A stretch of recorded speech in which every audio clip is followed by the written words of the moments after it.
Od 2007. godine do danas dodijeljeno je gotovo 30 milijuna kuna potpore onima koji su promicali inovativnost, kreativnost, dobrotu i solidarnost u hrvatskom društvu. Upravo to je pametna i kreativna Hrvatska.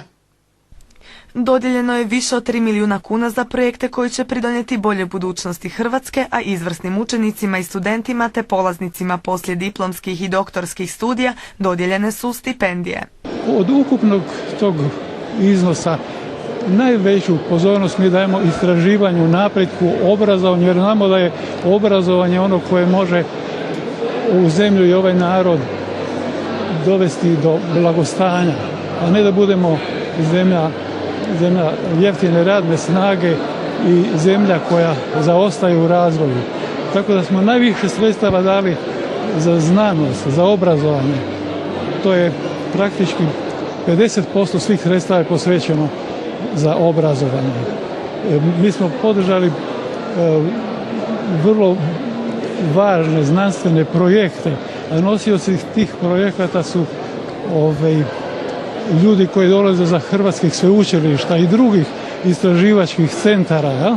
Dakle, to su osobe koje imaju vrlo visoke čimbenike utjecaja, koji su objavili u najuglednijim svjetskim znanstvenih časopisima. Jedan od takvih projekata kojem su dodijeljena financijska sredstva jest istraživanje matičnih stanica za liječenje bolesti mozga. Voditelj laboratorija za matične stanice rekao je da su uspjeli uz pomoć ove donacije opremiti laboratorij i ostvariti prve rezultate. Tako da smo sad postali dio jedne organizacije koja podupire istraživanja u tom području i na neki način smo se integrirali u zajedničke napore u tom području. Ostvarili smo već prve rezultate, uspostavili smo kulture matičnih stanica, imamo već publikacije u tom području, počinjemo planirati neke kliničke studije, dio smo već kliničkih studija u Europi. Jedan od ovogodišnjih dobitnika je projekt medijske edukacije za djecu osnovnih i srednjih škola.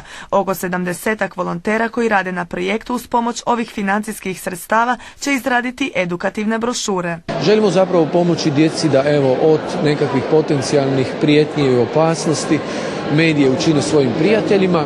Lijepo smo i dobro prihvaćeni od svih škola u Hrvatskoj kamo idemo i u drugim ustanovama. Naši studenti drže zapravo edukativne radionice i interaktivna predavanja. Od 2007. godine provedeno je 8 natječajnih ciklusa i ukupno je dodijeljeno gotovo 30 milijuna kuna za projekte koji potiču inovativnost, kreativnost, razvoj znanosti, očuvanje hrvatske prirodne i kulturne baštine te potiču dobrotu i solidarnost u hrvatskom društvu. Samo ove godine je stiglo 600 prijava, od kojih je odabrano njih 70. To je vrlo odgovoran posao. Odlučiti ko zaslužuje donaciju, ko je taj. Mi kažemo da je izvrsnost, izvornost, inovativnost, da su to čimbenici koji odlučuju o našim odlukama.